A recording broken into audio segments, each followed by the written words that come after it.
Hello students, very good morning. Myself Vijay Kumar. I welcome you all for today class 9th physics. So really I am very happy to meet all of you. So now you have come to 9th standard. Up to 8th you read basic science. For classes 9th and 10th you are going to read basic science in detail. So you have physics, chemistry and biology. So now I am going to focus on physics. Physics, I think you feel physics, you will enjoy with the physics. I am sure that at the end of the session, definitely you are going to feel what is physics. So what is physics? Physics is nothing but laws and principles govern the universe. What a wonderful thing you see. In the universe, anything happening, you can understand with the help of physics. Very interesting. Let us focus on the physics in detail. Then how I can explain more? How, why, in future. Yes, you will get answer. How? For example, suppose the chalk is thrown upward direction. What is happening? It is falling downward after covering certain height. How? And why it is happening? Suppose in future, how the particular law is applicable, particular principle is applicable. So all the things you will get in physics. So today I am going to start with the chapter motion. What is motion? In reality you know that because the leaves of the tree are in motion. Air is in motion. Yes, wind. Vehicles are in motion. Even I am moving, I am in motion. Sometimes you wonder, trees are in motion. Yes, we have experienced it. When we travel by train, we have seen that trees are moving backward direction. So all the things are in motion. So before going in detail, let us understand some terms. So first I am going to discuss about physical quantity. Physical quantity. So what is physical quantity? Suppose I am going to ask what is your mass? What is your height? How much energy we have to work? All the things are physical quantity. Then what is meant by physical quantity? Any measurable quantity. Any measurable quantity is called physical quantity. The quantity may be the length, energy, displacement, speed, etc. Here, based on that, two types we are going to discuss. Two types. One is scalar quantity, another one is vector quantity. I think these are the new terms for you. First time you are reading. Yes. Scalar quantity means having only magnitude. For example, you can take mass, maybe 5 kg, 40 kg. It has only the value. The speed of the vehicle, 50 km per hour, 20 km per hour, having only magnitude. Vector means it is having both. That is magnitude as well as direction. I am telling you what is the direction, don't worry, you will get very clear idea. Magnitude, no doubt. Direction, which direction it acts, accordingly the change you can see. You heard about force. The force is vector quantity. I am giving simple idea how to do that. Suppose you have the body. Now I am going to apply the force. How much? F1. The another force also I am going to apply. How much? F2. What is mean by? Suppose you have very heavy body attached with some rope and you are going to pull it. One person is pulling F1. The another person is pulling F2. Okay. Now the force is enough to move the body. Yes, it will move. Where? Along F1 and F2. I think got a clear idea. Now you put it the other way. Suppose the same body, I am going to apply the force F1. Another person is pulling here, F2. Suppose F1 equal to 5 Newton, F2 equal to 5 Newton. What will happen now? F1 here, F2 here, both are applying in opposite direction. So what will be the total effect? 0. Here how the forces are acting? You can take same value 5 Newton, 5 Newton. What is happening? The body is moving. But in this case what is happening? The body is at rest. So with respect to direction, the resultant value force changes. No need to go much. Simple idea. Yes. With respect to direction, value changes. It is vector quantity. With respect to direction, the value is not changing, scalar quantity.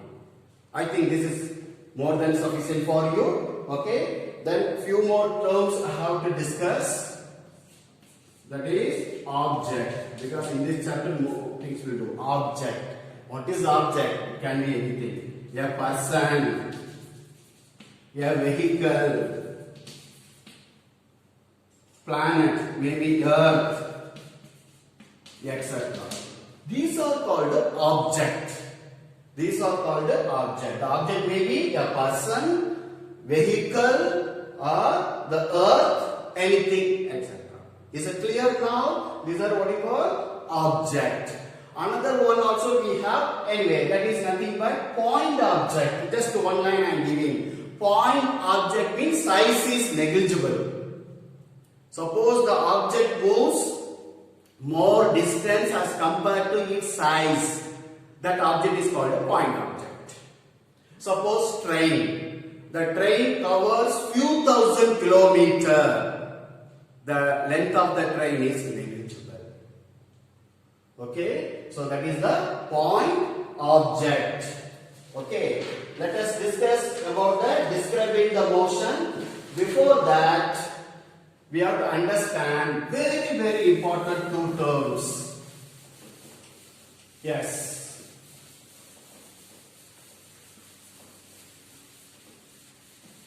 That is, one is rest. Another one is in motion. Yes, very, very important terms in this chapter. You heard about the rest. We say that, yes, prepared for 3 hours, 4 hours. Let me take rest. I worked for more hours. Let me take rest. We are understanding. So here, what exactly the rest?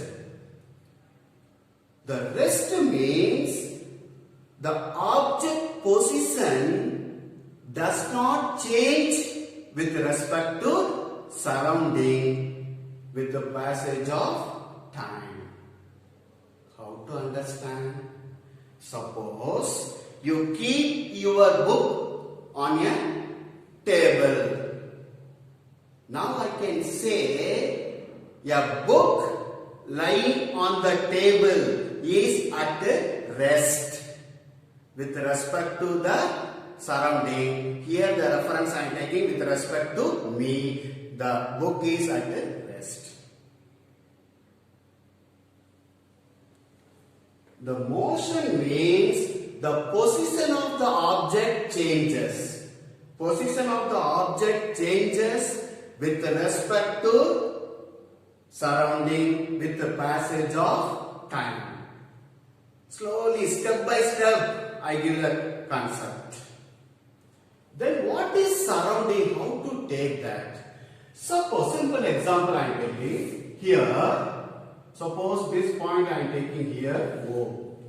Okay. Now I want to see the position here. Suppose the position may be here A, here B. Okay.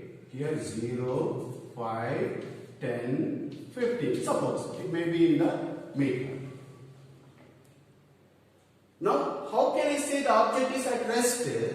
Because the surrounding I am talking, no. Here the surrounding, it is nothing but reference point. Reference point. What do you say here? Origin. So, suppose you take the object A.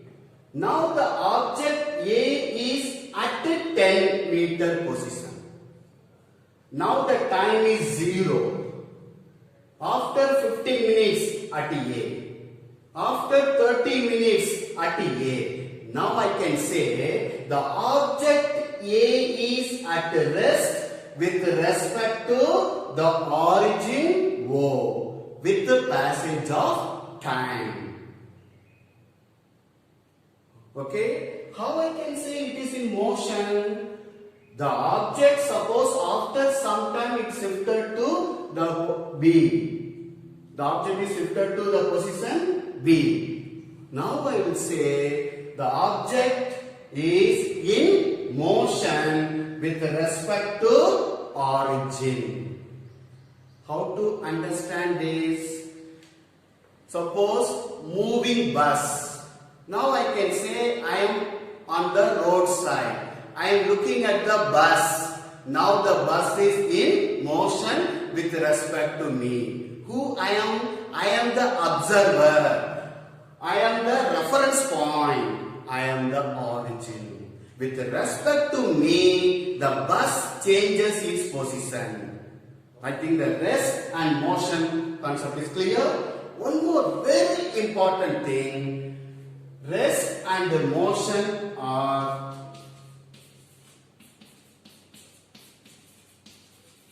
obsolete term or not. Very big question mark. They are not obsolete terms. They are relative terms. Why relative?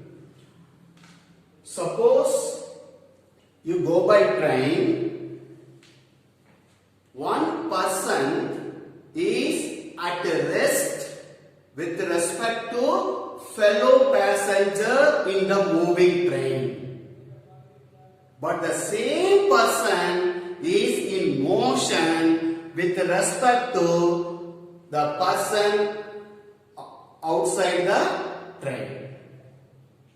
So, for one person you say the object is at rest, the another person with respect to another person, the same person you are telling in motion. I am giving simple idea how to understand this. Suppose you have the vehicle here, simple idea, just okay.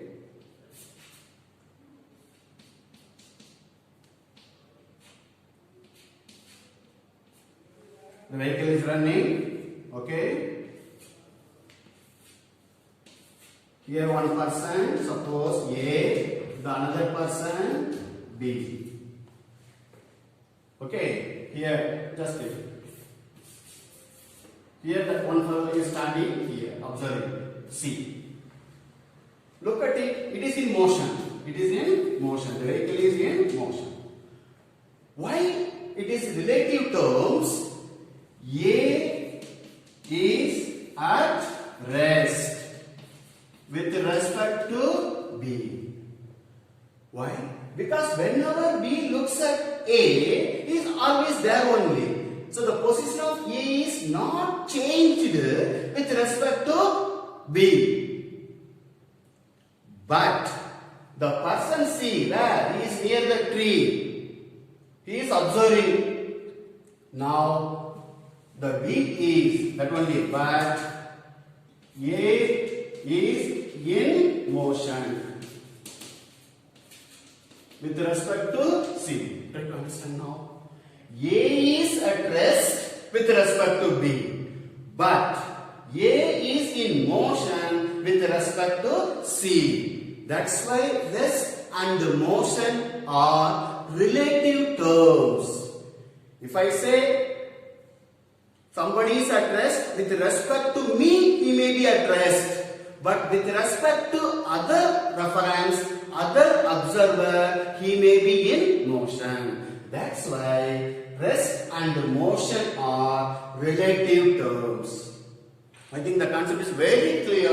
What is rest? What is motion? Why the rest and motion are relative terms? Just note down the points.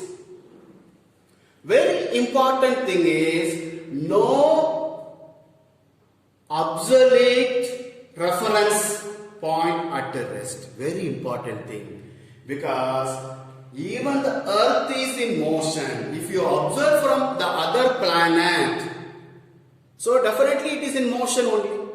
So that's why there is no obsolete rest reference point. Now let us discuss about distance and displacement. So what is distance?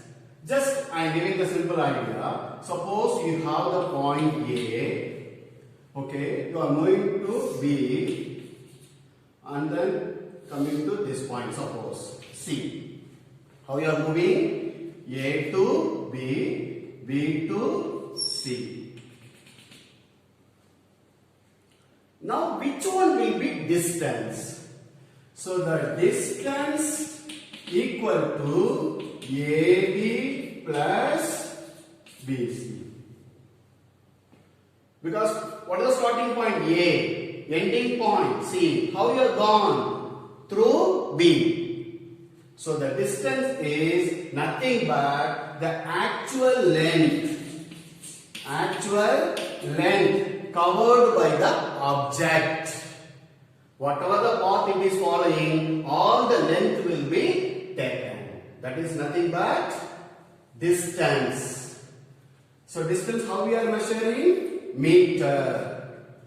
For distance, there is no specific direction. That's why the distance is called scalar quantity. Scalar quantity. Let us see more difference once you understand the displacement. In the same example, what will be the displacement? Displacement equal to AC.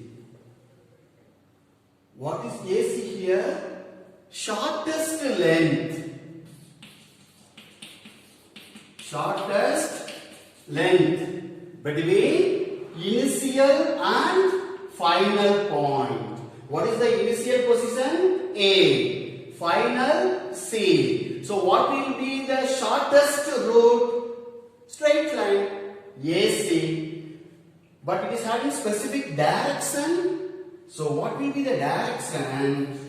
A to C. How it moves? A to C. A initial point, C final point. Since it has both magnitude and direction, we say it is vector quantity. Vector quantity. The unit will be same. Here also meter. So then how you can understand distance, displacement? Distance is the actual length covered by the object. Displacement is the shortest length covered by the object. To understand one more, I am giving very simple example. Suppose here I am taking 0, 1, 2, 3, 4, 5.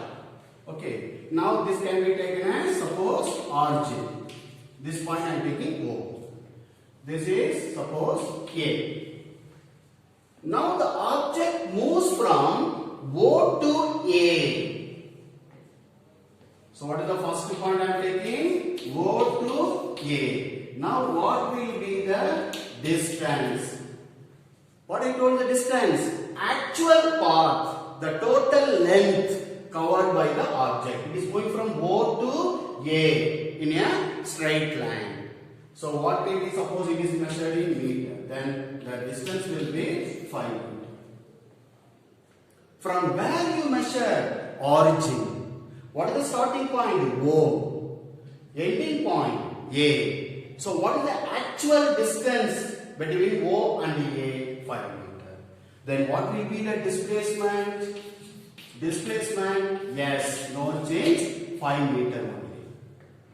Suppose you take the object moves from O to A and then A to B. A to B. Very interesting. Just listen carefully here. O to A, then A to B. So what is the distance? 5 meter. Again A to B. What is that? 5 minus 3, 2. So distance, how much you are getting? 5 plus 2. 5 plus 2 equal to 7 meter. Displacement, how much you are getting? What is the initial point? O. What is the final point? B. So what is the distance between O and B? That only you have to take. How much? 3 meter. Displacement is vector. Then what will be the direction? Initial to final. Initial to final. That is O to B. O to B. I think the concept is clear. One more point. The third I am finishing. Last point. Suppose O to A, then A to O. O to A and then coming back to O. Now what will be the distance? Actual path. Discovering. How much? 5 meter. Again 5 meter. So 5 plus 5. 10 meter distance. Now displacement. Displacement what we discussed? Shortest length, distance between initial and final. In this case, what is initial? O. What is final? O. So displacement is 0. When it is 0, it is a point only. So you cannot specify any direction. We say just an arbitrary direction. It is a vector, but arbitrary direction. I think the points are very clear. Just to go through it. So, how to do for distance and displacement? Distance is the actual length covered by the object. Displacement is the shortest length between initial and final position. The direction for displacement is from initial to final. Always you remember initial to final. Okay. So what we have discussed? We discussed about the physical quantity And two kinds of physical quantity we have taken. One is scalar, another one is vector. And then we discussed about the distance, displacement. Distance is a scalar quantity, displacement is a vector quantity. So the next video we are going to discuss more detail about distance and displacement with many numerical concepts. When you do more and more numerical, the concept will be more clear to you.